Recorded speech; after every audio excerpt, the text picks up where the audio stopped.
যেই মাত্র মহিলা শুনতে পেলেন বাহির থেকে কে যেন বলে, আমি আব্দুল্লাহর ছেলে মুহাম্মদ। এই কথাটা বলতে দেরি হলো, মহিলা ভয়ে কাঁপতে আরম্ভ করে দিলেন। আহারে, প্রতিদিন যে রাস্তার মধ্যে আব্দুল্লাহর ছেলে মুহাম্মদকে আঘাত করার জন্য কাটা পুঁতে রাখতাম, মনে হয় সুযোগ পেয়ে আজকে প্রতিশোধ নেওয়ার জন্য আমার বাড়িতে চলে আসছে। এখন আমি কেমন করে জান বাঁচাবো, কোথায় গিয়ে পলায়ন করব? মহিলা কিং কর্তব্য বিমূঢ় পড়ে গেলেন। নবীজি বুঝতে পারলেন নিশ্চয়ই মহিলা ভয় পেয়ে গেছে। নবীজি ডাক দিয়ে বলেন, বৃদ্ধ মহিলা, বুড়িমা, আমি আব্দুল্লাহর ছেলে মুহাম্মদ তোমাকে আঘাত করার জন্য, প্রতিশোধ নেওয়ার জন্য আসি নাই গো মা। মাগো, আমি খোঁজ নেওয়ার জন্য আসছি। আমার বুড়ি মা হঠাৎ কি হয়ে গেল, কেন আমার রাস্তায় কাটা দেয় না? পেরেশান হয়ে গেলাম আমার মার খোঁজ নেওয়ার জন্য। মহিলা এই কথা শোনার পরে তার সাহস এসে গেল। আহারে, যেই লোককে না বুঝে না শুনে জীবনে কোনোদিন দেখি নাই, আবু জাহেলের কথা শুনে তার রাস্তার মধ্যে কাটা পুঁতে রাখি, যার উচিত ছিল আমাকে প্রতিশোধ গ্রহণ করবে, উনি দি প্রতিশোধ না নিয়ে আমার ভালো মন্দ খোঁজ নেওয়ার জন্য আমার বাড়িতে আসলেন। আস্তে আস্তে মহিলা খাট থেকে উঠে দরজাটা খুলে যখন দেখলেন, তাকায়া দেখে এত সুন্দর চেহারার মানুষ এই বৃদ্ধ মহিলা মক্কার জমিনে আর কোনোদিন দেখে না। আল্লাহ বলেন, আমি কি তোমাকে দুইটা ঠুক দেই নাই? আমি কি তোমাদেরকে জিহ্বা দেই নাই? আমি কি দুই ঠোঁট জিহ্বা দ্বারা তোমরা যে কথা বলতে পারো, এই আওয়াজ কি আমি দেই নাই? দিছে কিনা? আরো জোরে কইন না সুবহানাল্লাহ। ওয়াহাদাইনাহুম নাজদাইন।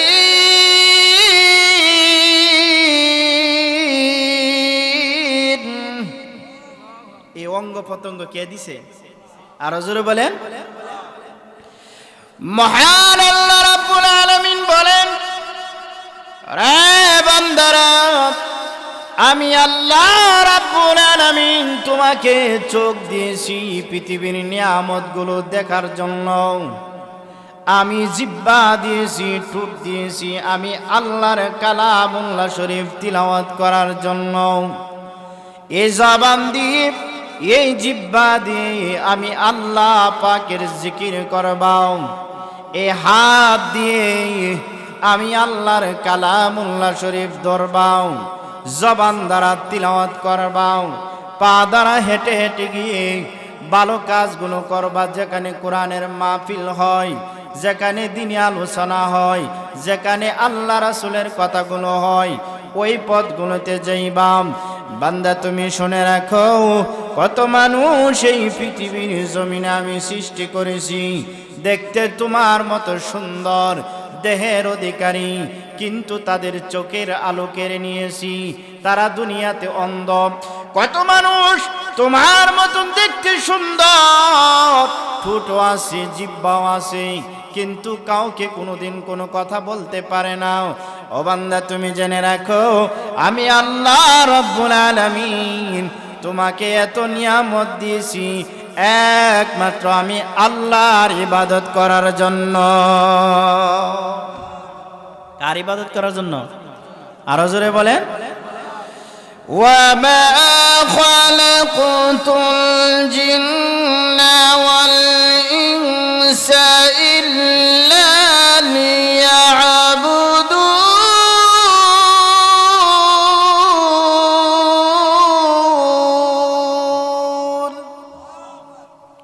আল্লাহ বলেন, ওয়ামা খালাকতুল জিন্না ওয়াল ইনসা, জিন এবং মানুষ এই দুই সৃষ্টিকে আমি একমাত্র সৃষ্টি করেছি আমার ইবাদতের জন্য। জোরে বলেন সুবহানাল্লাহ। নাকি আমরা রে বানাইছি অন্য কিছু করার জন্য? সারাদিন ফুটবল খেলার জন্য, ক্রিকেট খেলার জন্য, ক্যারাম বোর্ড খেলার জন্য? না, ইবাদত করার জন্য।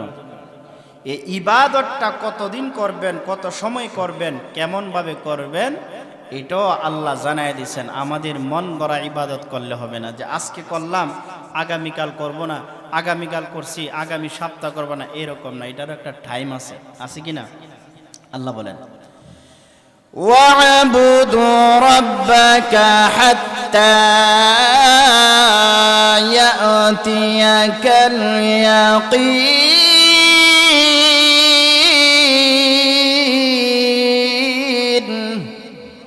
واعبدوا ربك حتى يأتيك اليقين আমি আল্লাহ আমার রবের সিদ্ধান্ত হলো ইবাদত করবা মৃত্যু আসার আগ পর্যন্ত। জোরে কইন সুবহানাল্লাহ। ইবাদত কতদিন চলবে? মৃত্যু আসার আগ পর্যন্ত। মরণ হলে আর ইবাদতের দরকার নাই, এর আগ পর্যন্ত আল্লাহর জমিনে থাকলে ইবাদত করতে হবে কার? গোলামি করতে হবে কার? আল্লাহ। এই ইবাদত করতে হলে, গোলামি করতে হলে আল্লাহ পাক রব্বুল আলামিন একজন মডেল, আদর্শ, যাকে অনুসরণ করার জন্য মহান আল্লাহ আমাদের সামনে একজন বন্ধু আল্লাহর প্রেরণ করছেন পৃথিবীর মধ্যে, যাকে অনুসরণ করে, যাকে মডেল বানিয়ে, যাকে আদর্শ বানিয়ে আল্লাহর ইবাদত করলে এই ইবাদতটা আল্লাহর কাছে গ্রহণযোগ্য হবে। উনি হলেন আমাদের নবী হযরত মুহাম্মদ মুস্তাফা সাল্লাল্লাহু আলাইহি সাল্লাম। জোরে বলেন সুবহানাল্লাহ। নবীর আদর্শ ছাড়া, নবীর আদর্শ ছাড়া, নবীর আখলাক ছাড়া, নবীর চরিত্র ছাড়া, নবীর মডেল ছাড়া যা ইবাদত করেন সব ফাও। আদর্শ লাগবে আমাদের নবী মুহাম্মদ সাল্লাল্লাহু আলাইহি ওয়াসাল্লাম। আজকে নবীর আদর্শ না থাকার কারণে এলাকাতে অশান্তি, মারামারি, কাটাকাটি, ঝগড়া ফাসাদ, চুরি, ডাকাতি, জিনা, ব্যভিচার। নবীর আখলাক আমরা ছেড়ে দিয়েছি, নবীর আদর্শ আমরা ছেড়ে দিয়েছি। আল্লাহ পাক সমাজ ঠিক করার জন্য, রাষ্ট্র ঠিক করার জন্য, দেশ ঠিক করার জন্য, পৃথিবীকে সুন্দর করার জন্য আল্লাহ তার হাবিবুল্লাহকে দুনিয়াতে প্রেরণ করছেন। সুবহানাল্লাহ বলতেন না? ওয়ামা আরসালনাকা ইল্লা রাহমাতাল লিল আলামিন।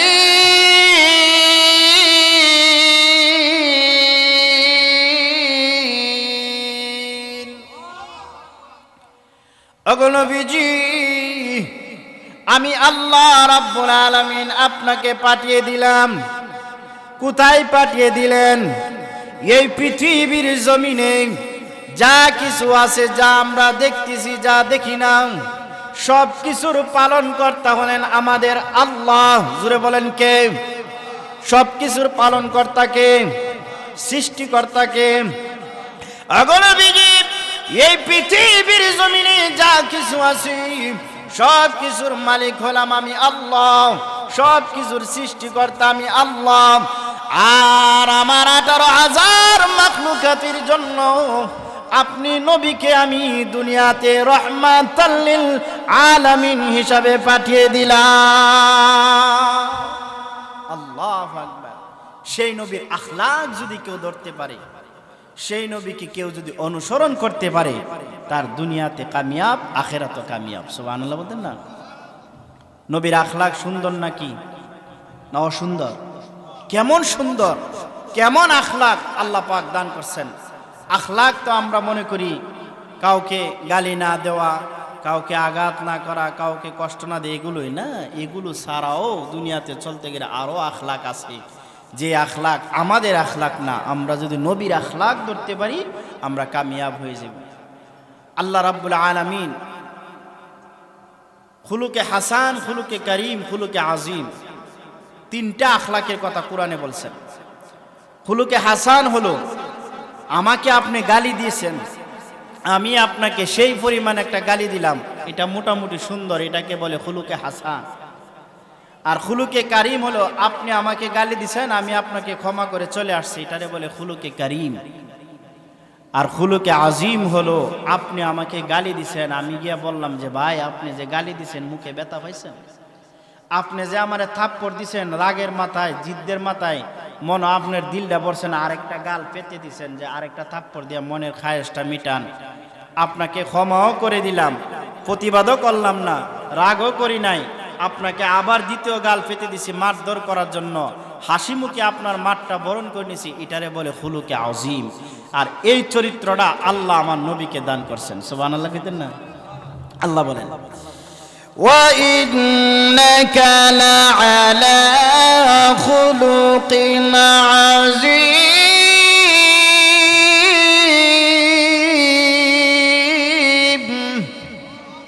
ওগো নবীজি, আমি আপনাকে খুলুকে হাসানও দেই নাই, খুলুকে কারিমও দেই নাই। আমি আল্লাহ এমন একটা চরিত্র, এমন একটা আখলাক আপনাকে দান করেছি, যে আখলাকের নাম হলো খুলুকে আজিম। কেন বললেন আল্লাহ নবীর বেলা খুলুকে আজিম? কারণ আমার নবীজি এমন আখলাকওয়ালা নবী, আমার নবীজি এমন চরিত্রওয়ালা নবী। পৃথিবীর জমিনে 2,24,000 থেকে মতান্তরে 26,000 পয়গম্বর নবী রাসূল আল্লাহ পাক পাঠিয়ে দিয়েছেন, কিন্তু আমার নবী মুহাম্মদুর রাসূলুল্লাহ সাল্লাল্লাহু আলাইহি সাল্লামের মতো এত সুন্দর আখলাকওয়ালার কোনো নবী হয় না। কেমন আখলাকওয়ালা? নবীজি দিনের দাওয়াত দিয়ে রাস্তা দিয়া এক বৃদ্ধ মহিলা আবু জাহেলের কথা শুনে নবীজিকে আঘাত করার জন্য মন কাটা আছে না, এই কাটা জমিনের মধ্যে পুঁতে রাখে এভাবে খাড়া করে নবীজি হাঁটলেই যেন পা দে, আর পা মুবারকে কাটা বেঁধে রক্ত যেন বের হয়। নাউজুবিল্লাহ বলেন। নবীজি এগুলো প্রতিদিন কাটাগুলো সরায় সরায় রাস্তা দিয়ে হাইটা যা। হঠাৎ একদিন দেখে রাস্তায় কাটা নাই, নবীজি পেরেশান হয়ে গেলেন। কিরে, রাস্তায় কাটা নাই, মহিলাটা কি মারা গেল, নাকি অসুস্থ হইল, নাকি কেউ তাকে শাস্তি দিতেছে, কোনো জায়গায় আটকায় রাখলো? খোঁজ নেওয়ার জন্য, তাকে খোঁজার জন্য, তাকে খোঁজ নিয়ে ভালো মন্দ জিজ্ঞাসা করার জন্য নবীজি পেরেশান হয়ে গেলেন। খোঁজ নিয়ে দেখে এক পাহাড়ের উপরে ছোট্ট একটা কুড়ে ঘরের মধ্যে বৃদ্ধ মহিলা থাকে। ওইখানে নবীজি কষ্ট করে পাহাড়ের উপরে উঠছেন।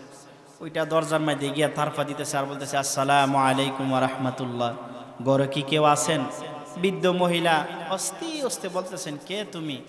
আমি আব্দুল্লাহর ছেলে মুহাম্মদ। সুবহানাল্লাহ। যেই মাত্র মহিলা শুনতে পেলেন বাহির থেকে কে যেন বলে, আমি আব্দুল্লাহর ছেলে মুহাম্মদ, এই কথাটা বলতে দেরি হলো, মহিলা ভয়ে কাঁপতে আরম্ভ করে দিলেন।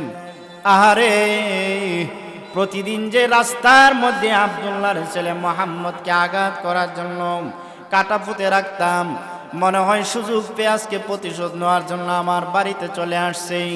এখন আমি কেমন করে জান বাঁচাবো, কোথায় গিয়ে পলায়ন করব? মহিলা কিং কর্তব্য বিমূঢ় পড়ে গেলেন। নবীজি বুঝতে পারলেন নিশ্চয়ই মহিলা ভয় পেয়ে গেছে। নবীজি ডাক দিয়ে বলেন, বৃদ্ধ মহিলা, বুড়িমা, আমি আব্দুল্লাহর ছেলে মুহাম্মদ তোমাকে আঘাত করার জন্য, প্রতিশোধ নেওয়ার জন্য আসি নাই গো মা। মাগো, আমি খোঁজ নেওয়ার জন্য আসছি। আমার বুড়ি মা হঠাৎ কি হয়ে গেল, কেন আমার রাস্তায় কাটা দেয় না? পেরেশান হয়ে গেলাম আমার মার খোঁজ নেওয়ার জন্য। মহিলা এই কথা শোনার পরে তার সাহস এসে গেল। আরে, যেই লোককে না বুঝে না শুনে জীবনে কোনোদিন দেখি নাই, আবু জাহেলের কথা শুনে তার রাস্তার মধ্যে কাটা পুঁতে রাখি, যার উচিত ছিল আমাকে প্রতিশোধ গ্রহণ করবে, উনি দি প্রতিশোধ না নিয়ে আমার ভালো মন্দ খোঁজ নেওয়ার জন্য আমার বাড়িতে আসলেন। আস্তে আস্তে মহিলা খাট থেকে উঠে দরজাটা খুলে যখন দেখলেন, তাকায়া দেখে এত সুন্দর চেহারার মানুষ এই বৃদ্ধ মহিলা মক্কার জমিনে আর কোনোদিন দেখে না। মহিলা কাঁদতে আরম্ভ করলেন, আব্দুল্লাহর ছেলে মুহাম্মদ, উপরওয়ালার কসম করে বলি, আবু জাহেলের কথা শুনে, উতবা সাইবার কথা শুনে প্রতিদিন তোমার রাস্তার মধ্যে কাটা পুঁতে রাখতাম। উপরওয়ালার কসম, আজকে যখন তোমার সুন্দর চেহারা মুবারক আমার নজরে পড়ে গেল, কসম করে বলি, এত সুন্দর চেহারার মানুষ কোনোদিন কারো কোনো ক্ষতি করতে পারে না। এত সুন্দর চেহারার মানুষ কোনোদিন কাউকে আঘাত করতে পারে না। এত সুন্দর আখলাকওয়ালা মানুষে কোনোদিন কারো কোনো ক্ষতি করতে পারে না। ওগো নবীজি, আমার বিশ্বাস হলো আপনি সত্যিই আল্লাহর পয়গম্বর। আমি অন্যায় করেছি, অপরাধ করেছি, আপনি আমাকে ক্ষমা করে দেন। আর এই মুহূর্তে আপনার পবিত্র জবান মোবারক দ্বারাও আমার এই কালিমা পড়ে মুসলমান বানায়া দিন। সকলে পড়েন, আশহাদু আল্লা ইলাহা ইল্লাল্লাহু وأشهد أن محمدا عبده ورسوله জোরে বলেন সুবহানাল্লাহ। এ ছিলেন আখলাক, এর নামই খুলুকে আজিম। এর নাম কি? আল্লাহ বলেন وإنك لعلى خلق عظيم।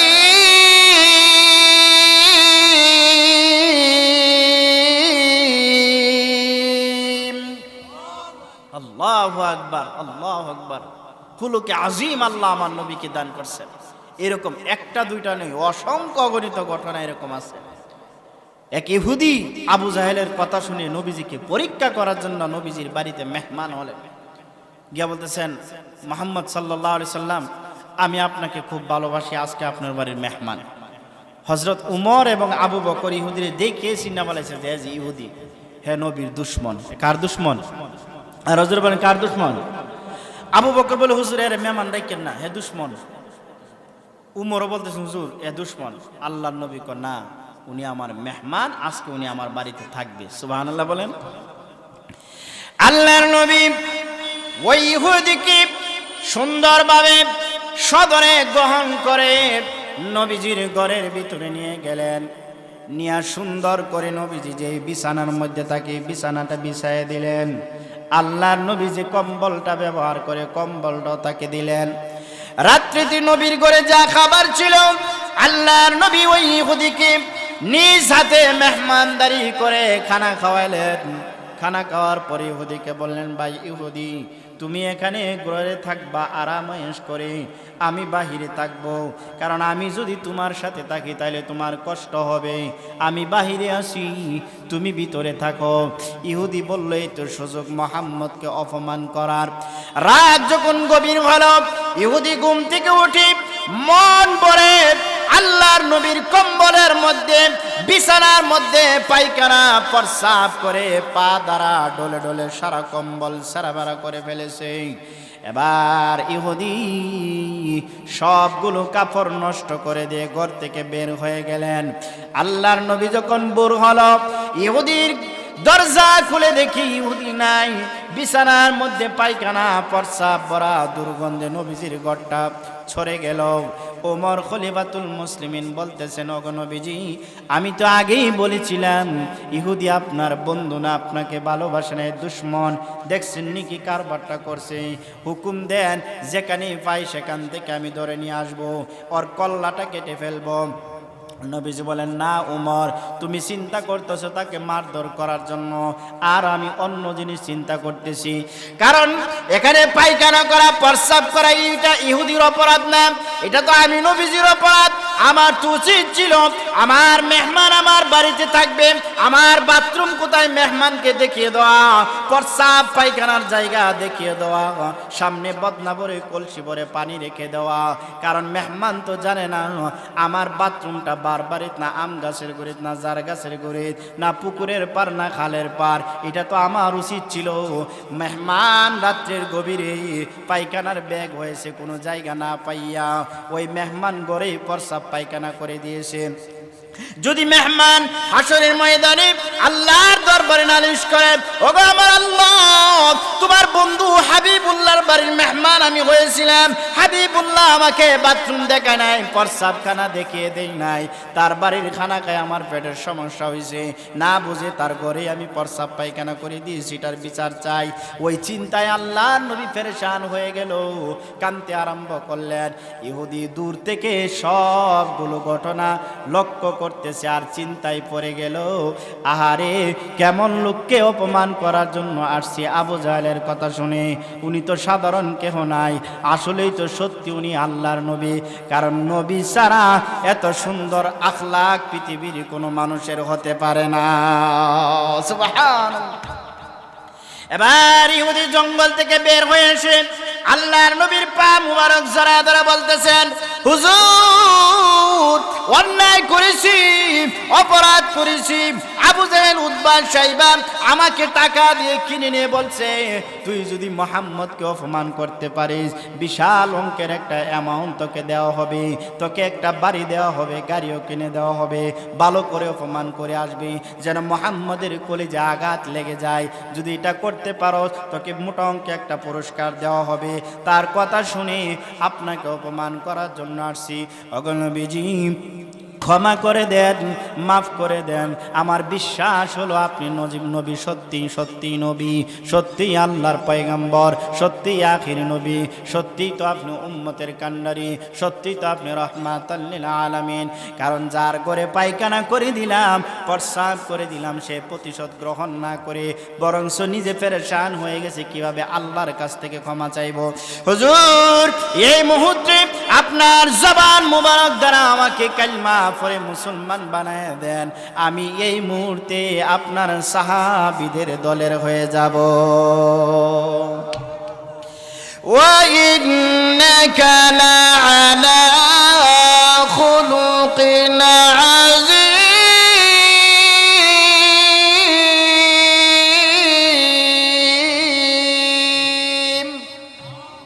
মহান আল্লাহ রাব্বুল আলামিন বলেন, ওগো নবীজি আমি আপনাকে মহান চরিত্রের অধিকারী বানিয়ে দিলাম, কারণ যিনি নবী হবেন, যিনি পয়গম্বর হবেন, যিনি উম্মতের কান্ডারি হবেন, উম্মতের দরিদ্র হবেন, উনি যদি আখলাক ওয়ালা নবী না হয়, উনি যদি মহান চরিত্রের অধিকারী না হয়, তাহলে আমরা উম্মত যারা আছি কিভাবে নবীর আদর্শ গ্রহণ করে মানুষের সামনে আমরা আমাদের আখলাকগুলো প্রচার করব?